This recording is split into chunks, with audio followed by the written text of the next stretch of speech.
इस बार के लोकसभा चुनाव के बाद देश की राजनीतिक स्थिति कई मायनों में बदली नजर आई है। कभी भाजपा के साथ दोस्ती का रिश्ता रखने वाली बीजू जनता दल अब विरोधी पार्टी बन चुकी है।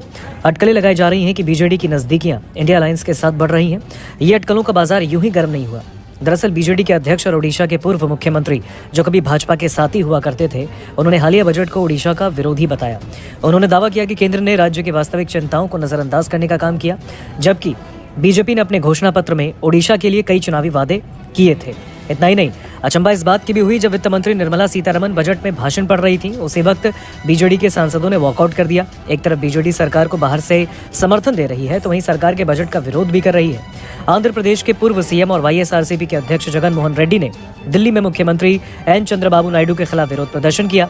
उनका आरोप है कि सत्ता में आने के बाद टीडीपी ने उनकी पार्टी के खिलाफ हिंसक रूप अपनाया। इस विरोध प्रदर्शन में इंडिया अलायंस के कई नेता शामिल हुए।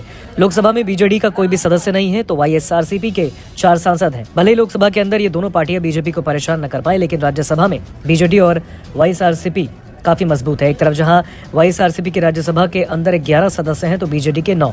अगर ये अटकलें हकीकत का रूप लेती हैं, तो इंडिया अलायंस संसद में और मजबूत होगा और सरकार को बिल पास कराने में दिक्कतों का सामना करना पड़ेगा। राज्यसभा में 245 सीटें हैं, लेकिन 19 सीटें खाली होने की वजह से मौजूदा वक्त में इसकी स्ट्रेंथ 226 की है। एक रिपोर्ट के मुताबिक बीजेपी के कुल 87 सदस्य हैं, कांग्रेस के 26, टीएमसी के 13, वाईएसआरसीपी के 11, आम आदमी पार्टी के 10, डीएमके के 10, बीजेडी के 9, मनोनीत सदस्य 6, आरजेडी के 6, एआईएडीएमके के 4, बीआरएस के 4, सीपीआईएम के 4, जेडीयू के 4, समाजवादी पार्टी के 4, झारखंड मुक्ति मोर्चा के 3 सदस्यों के अलावा अन्य पार्टियों को 1-1 या 2-2 सदस्य हैं। ऐसे में राज्यसभा में बहुमत का आंकड़ा 113 है, जिसमें एनडीए के 101 और विपक्षी गठबंधन के 87 सांसद हैं। अगर इन अटकलों को मानकर बीजेडी और वाईएसआरसीपी के 20 राज्यसभा सांसद इंडिया ब्लॉक में जोड़ दें, तो यह आंकड़ा 107 हो जाता है, जो एनडीए गठबंधन से ज्यादा है। और ऐसे में सरकार को कोई बिल पास कराने में भारी दिक्कतों का सामना करना पड़ सकता है। हालांकि दोनों ही पार्टियों की ओर से इस पर कोई आधिकारिक बयान नहीं आया।